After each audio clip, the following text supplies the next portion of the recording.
For centuries, the sky above the ancient land of Persia was witness to one of Iran's most important and influential historical periods, the Sasanian period.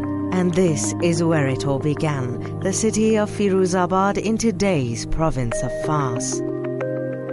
Well, I think the Sasanian period, and especially the transition between the Sasanian and the Islamic period, is central to establish Iranian identity in time. So it is the period from which, in a way, comes the Shahnameh. It is the period that lays the foundation for Iranian identity, and it is very important to understand how much continuity there is between the Sasanian and the Islamic periods.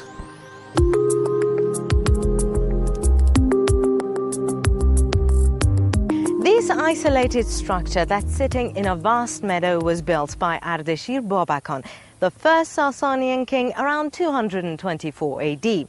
What makes this extensive structure so unique is that the architectural designs aren't limited to the Sasanians' handiwork. You can also find traces of the Achaemenid and Parthian architectural styles.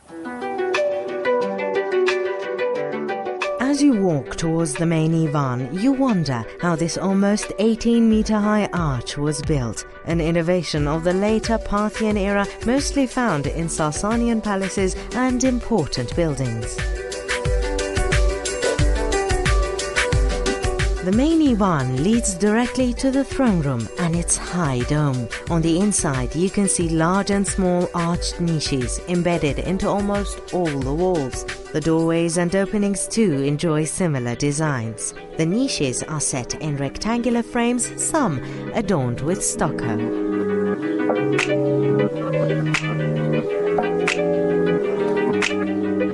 One of the elements that's similar to the Achaemenid decorative design seen in the Tachan Chateau or the Palace of Darius the Great in Persepolis is the plasterwork you see right here. It was applied so delicately and perfectly that even after about 1,800 years, parts of it have still survived. Given that all these barren walls were once covered with plasterwork, it seems that this palace was a place for social gatherings and was designed with the sole purpose of portraying Ardashir I in a majestic light. But this palace isn't the only remnant of the founder of the Sasanian Empire. Another hidden gem in stone is 4 kilometers to the north of Ardashir's palace along the Kavar Firuzabad road. 5.5 centuries after the defeat of the Achaemenians, power fell into the hands of the Persians once more, and Ardashir I established his position by wearing the coronation crown, the image of which has been eternally carved into stone on the mountain face of the Tangab Strait. Here, Ardashir is receiving the diadem of power from Ahura Mazda, as the then Crown Prince Shapur I and his younger brothers stand witness.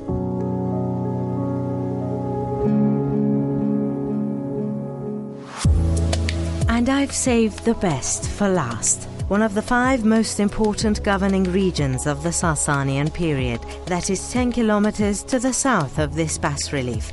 A city that was historically known as Ardashir Khore, which means the glory of Ardashir.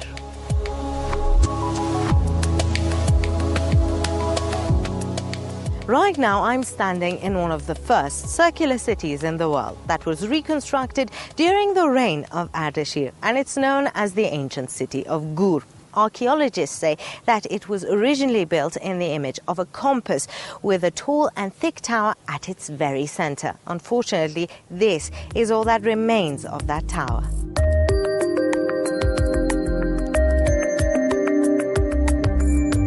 The ancient circular city of Gur, with a diameter of 2 kilometers, was divided into 61 sections by 20 radially structured walls that extended over the entire plain and 3 concentric circles that were perhaps pathways, drainage ditches, or irrigation channels.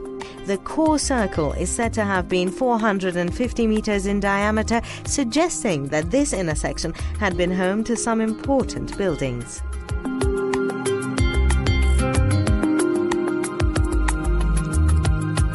The unique architecture of this ancient city as a whole is one of the reasons archaeologists from around the world have been drawn to it. Scientists such as Professor Ceretti from the University of Sapienza in Rome.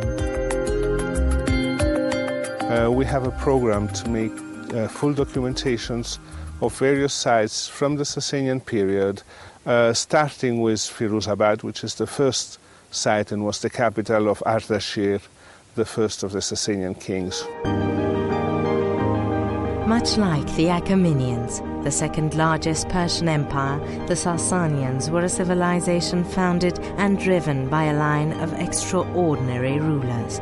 King of kings, whose reigns changed the course of history and redefined architectural possibilities.